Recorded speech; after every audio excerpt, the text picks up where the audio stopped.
Hey commercians, my name is Aditya Shivhare and आज की इस वीडियो में हम लोग बात करने वाले हैं हमारे CUET के डोमेन सब्जेक्ट इकोनॉमिक्स के बारे में। तो यार आज हम लोग जितने भी कॉन्सेप्ट्स हैं उन सबको कंप्लीट करने वाले हैं, सारे कॉन्सेप्ट्स को रिवाइज करने वाले हैं। तो अगर आपने अभी तक हमारे टेलीग्राम ग्रुप को ज्वाइन नहीं किया है तो जाकर जल्दी से ज्वाइन कर लो, लिंक डिस्क्रिप्शन में। वहाँ पर आपको सारे free practice material, practice test and quizzes मिल जाएंगी। तो चले यार जल्दी से वीडियो को स्टार्ट करते हैं और सारे कॉन्सेप्ट्स को ख़त्म करते हैं।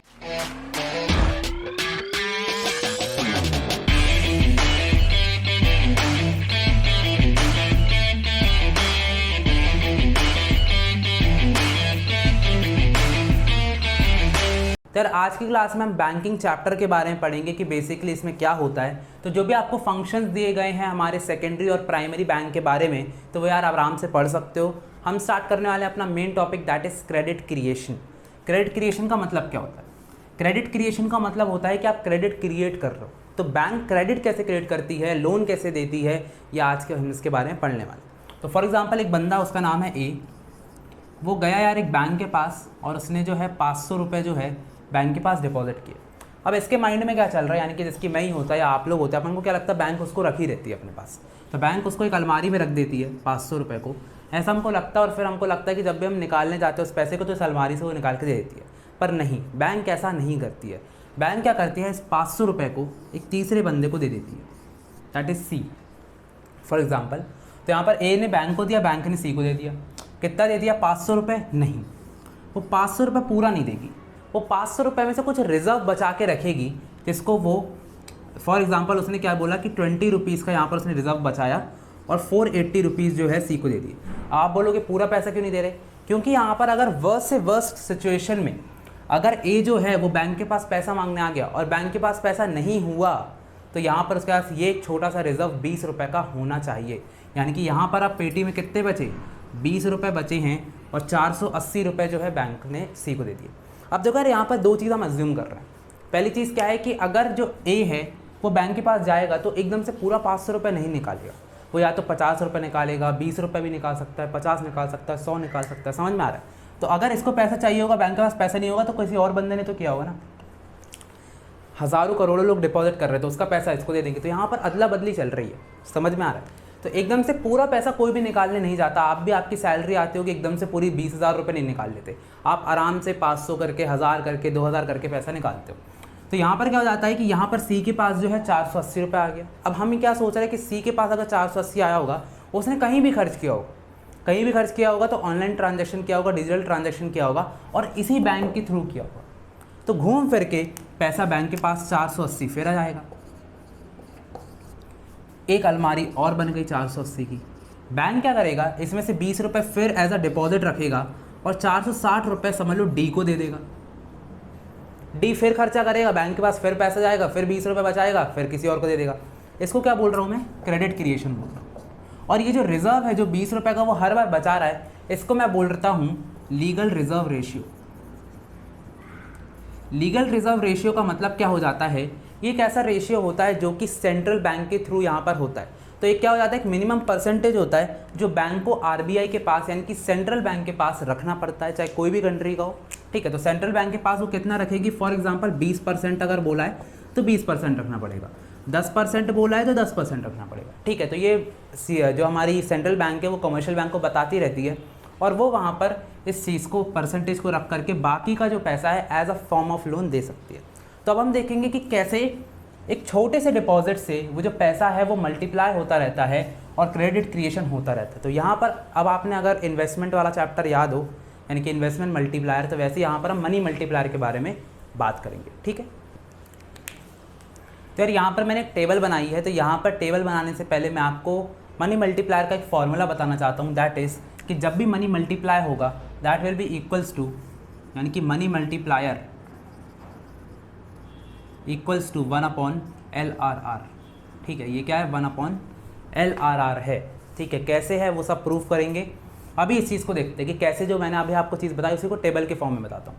फॉर एग्जांपल ए बंदा आया था, उसने 1000 रुपये का डिपॉजिट किया, 20% का LRR था, तो मैंने क्या किया, 20% इसका निकाला, दैट वुड बी 200 रुपये। तो 800 रुपये as a form of loan जो है बैंक ने दे दिया। सिंपल सी बात थी।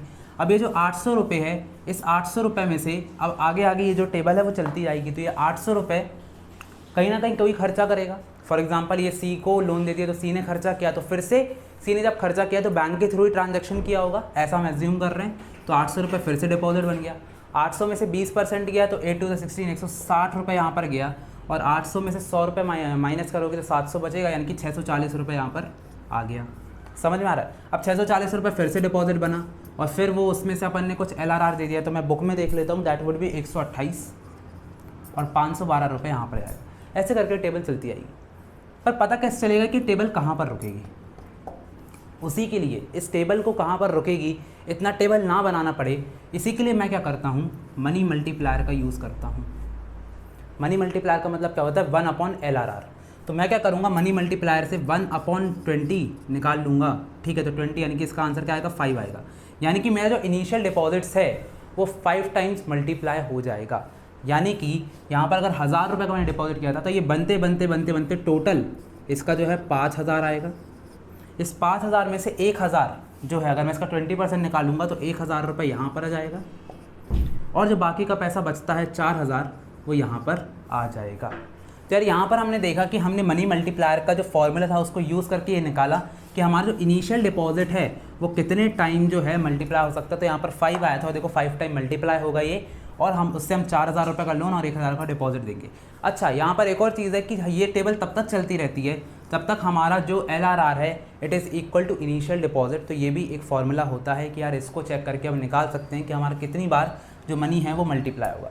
तो यार यहाँ पर एक छोटा सा फॉर्मूला और डिराइव हो जाता है, दैट इज़ कि अगर तुम अपने इनिशियल डिपॉजिट को, ये चीज़ मैं बता चुका हूँ, यानी कि 100 रुपये को मनी मल्टीप्लायर से इंटू करते हो तो तुम्हारा टोटल डिपॉजिट आता है। यानी कि total deposit equals to money multiplier into initial deposit.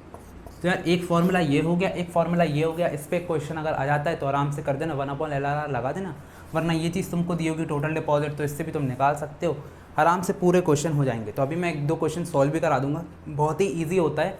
चलो आगे बढ़ते हैं। चलो यार आगे बढ़ते हैं अपने सेंट्रल बैंक की तरफ। तो सेंट्रल बैंक क्या होता है, तो देखो सेंट्रल बैंक यानी कि सेंट्रल में एक बैंक होता है जो कि जितने भी आसपास के बैंक्स होते हैं, कमर्शियल बैंक्स होते हैं, उसको यहाँ पर कंट्रोल करता है। तो ये क्या होता है, सबसे पहले बात, ये एक एपेक्स EPEX यानी कि सुप्रीम ऑर्गेनाइजेशन है, एक सुप्रीम बैंक है जो कि रेगुलेट करता है, कंट्रोल करता है, ऑपरेट करता है सारे बैंक्स को, और यहाँ पर जितनी भी मनी सप्लाई है उसको भी कंट्रोल करता है। ये बैंक की चीज़ों को भी कंट्रोल करता है, हमारी मनी सप्लाई है, अगर कोई इन्फ्लेशन या डिफ्लेशन हो रहा है उसको भी कंट्रोल करेगा, इवन सुपरवाइज भी करता है। तो ये चेक भी करता रहता है यार कि कोई ज़्यादा दिक्कत तो नहीं कर रहा है। जैसे कि हर्षद मेहता वाला केस था, तो वहाँ पर भी RBI ने ही देखा था कि यार यहाँ पर क्या घपला हो रहा है, ठीक है। तो यहाँ पर अब तो खैर सेबी आ गया है, पर पहले RBI को ये सब देखना पड़ता था। तो RBI हमारा जो सुप्रीम बैंक है जो कि सारे लोगों का पापा है, ठीक है, सब उसके बेटे ये पापा है, ठीक है। तो ये सबको वहाँ पर कंट्रोल करके रखता है। तो चलो यार चलते हैं इसके फंक्शंस के ऊपर। तो यहाँ पर जो फंक्शंस हो जाते हैं, दैट इज़ सबसे पहली बात जो इसके पास होती है करेंसी अथॉरिटी। करेंसी अथॉरिटी का मतलब क्या होता है, करेंसी अथॉरिटी का मतलब होता है कि यहाँ पर ये जो है सिर्फ और सिर्फ सेंट्रल बैंक है पूरे इंडिया में, या फिर RBI में बोल सकता हूँ पूरे इंडिया में, जो कि करेंसी जो है वो प्रिंट कर सकती है, पूरे नोट प्रिंट कर सकती है। पर यहाँ पर जो क्वेश्चन अकर होता है MCQ में, दैट इज़ कि क्या 1 रुपीज़ के कॉइन, 2 रुपीज़, क्या ये सब भी करती है? नहीं। जो कॉइन्स होते हैं, जो छोटे छोटे 1 रुपये के होते हैं, वो सब जो है वो कौन करता है, ministry of finance. Ministry of finance है वो इसको बनाती है, बाकी सब जो है RBI बनाती है। इसके अलावा जो RBI है उसके लिए जो पैसा जो भी वो प्रिंट कर रही है वो एक तरीके की मॉनेटरी लाइबिलिटी है। ये बहुत सारे लोग को समझ में नहीं आता कि मॉनेटरी लाइबिलिटी का मतलब क्या होता है। देखो RBI चाहे तो अनगिनत नोट्स प्रिंट कर सकती है, भाई उसके पास है, उसके पास तो पूरी अथॉरिटी है। मैंने क्या बताया था, गवर्नर के पास, गवर्नर की साइन सिग्नेचर चाहिए होते हैं, गवर्नमेंट की सील साइन चाहिए होती है, सब कुछ हो गया कि जितने चाहे उतने कर दो। पर यहाँ पर 2 रीजंस होते हैं। पहली बात तो आप उतने ही नोट प्रिंट कर सकते हो जितने आपके पास एसेट्स होते हैं। एसेट्स कैसे, जैसे कि गोल्ड हो गया, ये सब जो गोल्ड होता है, स्पेशली गोल्ड को देखा जाता है कि अगर कंट्री का जितना गोल्ड है उसके हिसाब से, उसके प्रपोर्शन में आप जो है नई करेंसी प्रिंट कर सकते हो। फॉर एग्जांपल RBI कहती है हम तब भी प्रिंट करेंगे, तो अगर RBI है वो प्रिंट करती जाती है नोट, तो हमारे यहाँ पर जो भी इकोनॉमी है उसमें मॉनेटरी सप्लाई यानी कि मनी की सप्लाई बढ़ जाएगी। तो अगर मनी की सप्लाई बढ़ जाती है तो क्या होगा, लोगों के पास ज़्यादा पैसा आएगा, लोग के पास ज़्यादा पैसा आ गया, लोग खर्च करने में लग जाएंगे, चीज़ों की डिमांड बढ़ जाएगी। चीज़ों की डिमांड बढ़ेगी तो चीज़ों का प्राइस भी बढ़ेगा, यानी कि महंगाई इतनी ज़्यादा हो जाएगी कि बहुत मतलब भयंकर हो जाएगा। आई थिंक सो, मेरे को उतना ध्यान से याद नहीं है, पर शायद जिम्बाब्वे ने ऐसा किया था, उसने भयंकर सारी मतलब मनी सप्लाई बिल्कुल कर दी, प्रिंट कर दी अच्छी सारी अपनी करेंसी। तो वहाँ पर क्या हुआ था, वहाँ पे अब अगर तुमको अगर मतलब 5 रुपये की ब्रेड भी लेके आना है ना, 5 रुपये यानी कि अपने यहाँ पर 5 रुपये, तो उनके यहाँ पर से थैले भर भर के लोग पैसा लेके जा रहे थे उस ब्रेड को ख़रीदने के लिए, क्योंकि इतना उसका प्राइस बढ़ गया था। तो जितना ज़्यादा लोगों के पास पैसा आएगा उतना ज़्यादा ही महंगाई बढ़ती जाएगी। क्लियर है बात?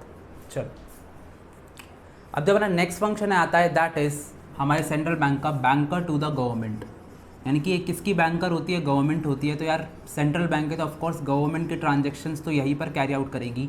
इसलिए जो गवर्नमेंट का करंट अकाउंट होता है, सबसे पहले तो करंट अकाउंट को मेंटेन करती है, तो करंट अकाउंट मेंटेन करती है, बहुत ज़्यादा इंपॉर्टेंट बात है। सेकंड चीज़ हो जाती है उसकी जो भी रिसीप्ट्स एंड पेमेंट्स हो जाते हैं, यानी कि कोई भी अगर उसके पास पैसा आ रहा है जा रहा है, ये सारी चीज़ें जो है देखेगी और वहाँ पर उसको रिकॉर्ड करेगी और पेमेंट उनके बिहाफ में करेगी। ये गवर्नमेंट नहीं कर रही है, ये उनके ट्रांजेक्शन जो है वो देखती है। थर्ड आता है कि अगर यार लोन चाहिए है गवर्नमेंट को, तो यहाँ पर जो है ये लोन भी देती जाएगी। तो I am not sure, but जब पीएनबी था ना हमारा पंजाब नेशनल बैंक, जब वो खाली हुआ था, उसके साथ स्कैम हुआ था, पीएनबी स्कैम हुआ था, तो उस टाइम पर उसको फिल करने के लिए जो है आरबीआई से पैसा लिया गया था और आरबीआई ने पैसा दिया था। और इसके लिए भी मतलब समझ रहे हो ना इस चीज़ को, जब भी गवर्नमेंट को पैसा की ज़रूरत होती है वो आरबीआई के पास जाएगा, जैसे हम एसबीआई के पास जाते हैं या आरबीआई के पास जाते हैं। तो सेंट्रल बैंक यहाँ पर लोन भी देता है गवर्नमेंट को और फिर इंटरेस्ट रेट भी लेता होगा। तो यहाँ पर बहुत सारी चीज़ें हो जाती हैं जो कि यहाँ पर करता है कौन, आरबीआई। ठीक है, क्लियर हुई बात? आगे बढ़ते हैं। तो यार अब जो नेक्स्ट फंक्शन आता है हमारे सेंट्रल बैंक का, that is bankers to the bank, यानी कि बैंकर्स को भी यहाँ पर बैंक का भी बैंकर होता है, यानी कि उनको भी बहुत सारी फैसिलिटीज़ प्रोवाइड करता है। तो सबसे पहली बात आता है custodian of cash reserve. Custodian of cash reserve, देखो कैश रिजर्व का मतलब क्या हो जाता है, मैंने अभी बताया था कि जब भी भाई किसी को भी यहाँ जो कमर्शियल बैंक से अगर वो लोन दे रहे हैं तो उनको कहीं ना कहीं कुछ एक रिजर्व मेंटेन करना पड़ेगा। इसलिए मैं क्या बोलूँगा कि कैश रिजर्व्स को मेंटेन करता है सेंट्रल बैंक, रखा रहता है अपने पास। जब भी यार उससे क्या होता है, ये बहुत सारी चीज़ें भी करता है, वो आगे बताऊंगा, पर यहाँ पर वो कैश रिजर्व्स को मेंटेन कर रहा है, इसलिए हम उसको क्या बोलेंगे, कस्टोडियन ऑफ कैश रिजर्व बोलेंगे। देन सेकंड हो जाता है तुम्हारा lender of the last resort. देखो lender of the last resort का मतलब क्या हो जाता है कि बेसिकली जब कमर्शियल बैंक के पास पैसा नहीं होता इस रिज़र्व को मेंटेन करने के लिए, या फिर उनने किसी और बैंक से कुछ पैसा लेके रखा हुआ है, ठीक है, तो यहाँ पर कमर्शियल बैंक्स भी एक दूसरे बैंक्स में ट्रांजेक्शन चलते रहते हैं, तो हो सकता है कि यार यहाँ पर पैसा ना हो, तो पैसा ना होता है तो यहाँ पर lender of the last resort यानी कि जो हमारा आरबीआई होता है वो उनकी मदद करता है। तो इसकी अगर एसबीआई में बहुत बड़ा स्कैम हो जाए और उसको पैसों की ज़रूरत है तो यहाँ पर आरबीआई जो है उनकी मदद करेगा और उनको लेंड करेगा पैसा, ठीक है, उसके बदले कुछ लेगा, भाई पैसा भी लेगा, लेकिन इसी को हम आगे जाके अभी और पढ़ने वाले हैं कि कैसे पैसा होता है। तो यहाँ पर लोन लेती है कमर्शियल बैंक सेंट्रल बैंक से, एंड वहाँ उसके बदले जो है कुछ ना कुछ तो इंटरेस्ट चार्ज करेगी ऑफ कोर्स। लास्ट आता है तुम्हारा यार सुपरवाइज करता है, जिसको यहाँ पर तुम्हारी वर्ड में दिया होगा clearing house. Okay, clearing house दिया हुआ है। क्लियरिंग हाउस का मतलब क्या हो जाता है, क्लियर करना। कोई भी मैटर होता है दो बैंक्स के बीच में तो यहाँ पर एक क्लियरिंग हाउस करता है। तो इसके पास क्या हो जाता है, जैसे कि अगर दो बैंक है, ठीक है, इसको पैसा देना है और इसको पैसा देना है, तो यहाँ पर ये जो है इसके पास, क्योंकि इनके अकाउंट्स होते हैं, यानी कि आरबीआई में जो कमर्शियल बैंक है इनके अकाउंट्स होते हैं। इसको ऐसे समझो कि अगर ये एक सेंट्रल बैंक है तो इसमें एसबीआई का भी अकाउंट होगा, इसमें तुम्हारा आईसीआईसीआई का भी अकाउंट होगा, एक्सिस बैंक का भी अकाउंट होगा, सारे बैंक यहाँ पर होंगे। तो यहाँ पर अगर इनको ट्रांजेक्शन्स करना है तो यहाँ पर जो है आरबीआई उनके बिहाफ में ट्रांजेक्शन्स कर देता है, एंड यहाँ पर जितने भी पैसे का जो लेन देन है वो क्लियर हो जाता है। तो हमको यहाँ पर क्या समझना है कि ये यहाँ पर एक क्लियरिंग हाउस की तरह भी काम कर रहा है। क्लियर है बात? आगे बढ़ते हैं। तो चलिए आगे बढ़ते हैं हम अपने जो कंट्रोल ऑफ मनी सप्लाई है उसके ऊपर, कि कैसे हमारा सेंट्रल बैंक है वो मनी सप्लाई को कंट्रोल करता है। यानी कि मनी सप्लाई अगर कभी भी इकोनॉमी में ज़्यादा होती है तो मैं उसको इन्फ्लेशन बोलता हूँ, और अगर मनी सप्लाई कम हो जाती है तो मैं उसको डिफ्लेशन बोलता हूँ। तो ये वर्ड्स को याद रखना इंपॉर्टेंट है। तो हम इन दोनों के पर्सपेक्टिव से सोचेंगे कि अगर इन्फ्लेशन जाता है, यानी मनी सप्लाई ज़्यादा हो जाती है, तो फिर कंट्रोल कैसे करेगा उसको आरबीआई या फिर सेंट्रल बैंक, और अगर डिफ्लेशन जाता है तो फिर मनी सप्लाई कम हो जाएगी और इसको भी कैसे कंट्रोल करेगा हमारा सेंट्रल बैंक। ठीक है, यहाँ पर आरबीआई की या फिर सेंट्रल बैंक की बात चल रही है। सबसे पहले बात करते हैं रेपो रेट की। रेपो रेट का मतलब क्या होता है, रेपो रेट का मतलब हो जाता है जब जो हमारा कमर्शियल बैंक है वो सेंट्रल बैंक से शॉर्ट टर्म लोन्स लेते हैं। तो यहाँ पर शॉर्ट वर्ड यूज करना बहुत इंपॉर्टेंट है, शॉर्ट टर्म लोन्स। तो अगर शॉर्ट टर्म लोन जो है जिस रेट पर कमर्शियल बैंक सेंट्रल बैंक से ले, तो जिस अगर इस रेट को इंक्रीज कर दिया जाए तो क्या होगा, अगर इस रेट को इंक्रीज कर दिया जाए, यानी कि अब जो कॉमर्शियल बैंक हैं उनको सेंट्रल बैंक से महंगे पर लोन मिल रहा है, तो वो क्या करेंगे आगे फर्दर अगर किसी कस्टमर को लोन दे रहे होंगे तो वो भी हाई रेट पर देंगे, इसलिए इंटरेस्ट बढ़ जाता है। ये सिचुएशन कब होती है, जब इन्फ्लेशन होता है। तो इन्फ्लेशन में हम क्या चाहते हैं कि जब महंगाई हो रही है, यानी कि लोगों के पास ज़्यादा पैसा, इकोनॉमी में ज़्यादा मनी सप्लाई है, ठीक है, तो उसको हम कम करना चाहते हैं। तो हम चाहते हैं लोगों के पास पैसा ना पहुंचे, तो हम क्या कर रहे हैं यहाँ पर, सेंट्रल बैंक क्या कर रहा है यहाँ पर हाई रेट पर दे रहा है, इंक्रीज रेट पर लोन दे रहा है किसको, कॉमर्शियल बैंक को, और कॉमर्शियल बैंक को देगा तो कस्टमर को भी हाई रेट पर मिलेगा, तो कस्टमर डिस्करेज हो जाएगा, उसके पास पैसा नहीं पहुंचेगा और वो अब ज़्यादा सर्विस नहीं खरीद पाएगा। इससे क्या होगा, डिमांड कम हो जाएगी, प्राइसेस कम हो जाएंगे। समझ में आ रहा है? इसने क्या इन्फ्लेशन वाली सिचुएशन को कवर कर लिया। डिफ्लेशन उल्टा होगा, ये क्या करेगा, बहुत ही डिक्रीज रेट पर, यानी कि अपना जो रेपो रेट है उसको डिक्रीज कर देगा नॉर्मल तरीके से। उससे क्या होगा, कस्टमर को अब लो रेट पर लोन मिलेगा, लो रेट पर मिलेगा तो ज़्यादा लोन लेगा, ज़्यादा खरीदेगा, तो चीज़ों की डिमांड बढ़ जाएगी, यानी कि इससे क्या होगा, चीज़ों की डिमांड जो है जो कि कम हो रही है बढ़ जाएगी और आराम से जो प्राइस है वो हो जाएगा, यानी प्राइस स्टेबल हो जाएगा, जो कि प्राइस गिर रहा था वो प्राइस भी बढ़ने लगेगा। क्लियर है बात? आगे बढ़ते हैं। अब आता है हमारा बैंक रेट। तो देखो बैंक रेट में क्या हो जाता है, बैंक रेट को ध्यान समझना, बस इस सब कुछ प्रोसीजर सब कुछ सेम है, बस यहाँ पर लॉन्ग टर्म लोन लगा दो। यानी कि बैंक रेट क्या होता है, जब कॉमर्शियल बैंक जो है वो सेंट्रल बैंक से, इसका मैं एरो चेंज कर देता हूँ, तो सेंट्रल बैंक है वो कॉमर्शियल बैंक को क्या करता है, लॉन्ग टर्म लोन्स देता है, उसको मैं बैंक रेट बोलता हूँ। अब इसको कैसे करेंगे, इन्फ्लेशन में वही चीज़ हो जाएगी कि वो इंक्रीज़ कर देगा रेट को, ताकि लोग जो है वो डिस्करेज हो जाएं, ठीक है। तो अगर वो इंक्रीज़ करेगा तो कॉमर्शियल बैंक्स भी इंक्रीज़ कर देंगे अपने रेट को, और उससे क्या हो जाएगा, लोन्स बहुत महंगे हो जाएंगे और लोग उसको नहीं लेंगे, और लोग नहीं लेंगे तो फिर से डिमांड कम हो जाएगी और फिर रेट कंट्रोल हो जाएगा। इसी का उल्टा जो है तुम्हारा डिफ्लेशन में होगा। Now the next is open market operations. Open market operations को क्या बोलते हैं, तो ओपन मार्केट ऑपरेशंस का मतलब होता है purchase of securities by commercial banks और बाय सेंट्रल बैंक। तो सेंट्रल बैंक और कॉमर्शियल बैंक्स कुछ ना कुछ सिक्योरिटीज़ में खेलते रहते हैं, ये कहते हैं कि भाई कुछ सिक्योरिटीज़ है बाय सेल करते रहते हैं। तो एक्चुअल में जो अथॉरिटी है सिक्योरिटीज़ की वो किसके पास है, सेंट्रल बैंक के पास है। अब देखो सेंट्रल बैंक कैसे गेम खेलेगी, सेंट्रल बैंक को क्या करना, अगर इन्फ्लेशन हो रहा है तो पैसा खींचना है, पैसा देना नहीं है एक इकोनॉमी में, तो वो क्या करेगी, सेल करेगी। क्या करेगी, सेल करेगी। कब, जब इन्फ्लेशन हो रहा होगा, तो इन्फ्लेशन में वो सेल करेगी सिक्योरिटीज़ को। कॉमर्शियल बैंक्स कहेंगे अरे बहुत अच्छी सिक्योरिटीज़ है, तो वो उन सिक्योरिटीज़ को खरीदेंगे तो पैसा देना पड़ेगा, तो पैसा जाएगा सेंट्रल बैंक के पास, और वो जो पैसा लोन में देना था लोगों को, अब वो किसके पास आ गया, सेंट्रल बैंक के पास आ गया। तो सेंट्रल बैंक उसको अपने पास रख लेगा, एक तिजोरी में रख लेगा और इनको सिक्योरिटीज़ दे देगा। इससे क्या हो जाएगा, अब उसके पास कम पैसा रहेगा, मतलब as compare to normal situation कम पैसा रहेगा कॉमर्शियल बैंक्स के पास लोगों को लोन देने के लिए। क्लियर है बात? अब अगर इसी का उल्टा देखा जाए तो अगर जब डिफ्लेशन हो रहा होगा तो उस टाइम पर क्या होगा, यानी कि कोई कुछ खरीद ही नहीं रहा, तो यहाँ पर पैसा देना है इकोनॉमी को, तो ये क्या करेंगे, परचेज करेंगे सिक्योरिटीज़ को। कौन परचेज करेगा, सेंट्रल बैंक परचेज करेगा कॉमर्शियल बैंक से, वापस अपने पास लेगा और उनको पैसा दे देगा। तो पैसा दे देगा तो फिर वो आगे फर्दर उसको लोन के लिए डिस्ट्रीब्यूट कर सकता है। अब जो नेक्स्ट पॉइंट आता है that is legal reserve ratio. तो देखो लीगल रिजर्व रेशियो का मतलब क्या होता है, इसमें दो चीज़ें आती हैं।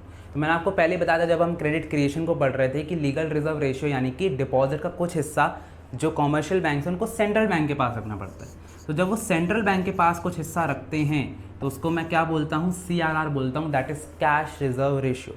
SLR का मतलब क्या होता है, स्टैट्यूटरी लिक्विड रेशियो, यानी कि इसका मतलब क्या होता है कि कुछ हिस्सा जो डिपॉजिट का है वो तो सेंट्रल बैंक के पास जाएगा ही जाएगा, और कुछ हिस्सा आपको खुद के पास भी रखना पड़ेगा, यानी कि कॉमर्शियल बैंक्स को खुद के पास भी एक डिपॉजिट का हिस्सा रखना पड़ता है ताकि कभी कोई दिक्कत आ जाए तो वो उस हिस्से से पैसा दे सकती है। ठीक है, तो अगर फॉर एग्जांपल ये 20% है, ये 10% है, ठीक है।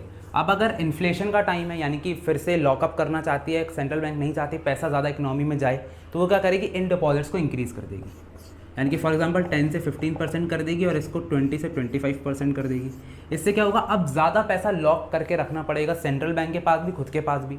तो इससे क्या हो जाएगा कि ज़्यादा लोन नहीं दे पाएंगे, लोगों के पास पैसा नहीं पहुँचेगा, तो वो ज़्यादा खरीदेंगे नहीं, और ज़्यादा खरीदेंगे नहीं तो वहाँ पर सारी चीज़ों की डिमांड जो है वो गिर जाएगी। नेक्स्ट चीज़ वही आ जाती है कि अगर डिफ्लेशन होगा तो क्या होगा, तो अगर डिफ्लेशन हो जाता है तो डिफ्लेशन के टाइम पर अब वो जो लॉक इन का पैसा है वो कम करना पड़ेगा। तो इसी का जस्ट उल्टा हो जाएगा, अगर 25% था तो वापस 15% पे कर देंगे 25 से, किसको, हमारे CRR को। और अगर SLR की बात करूं तो अगर वो पहले कितना था, 15 था, तो अब उसको और 5% कर देंगे।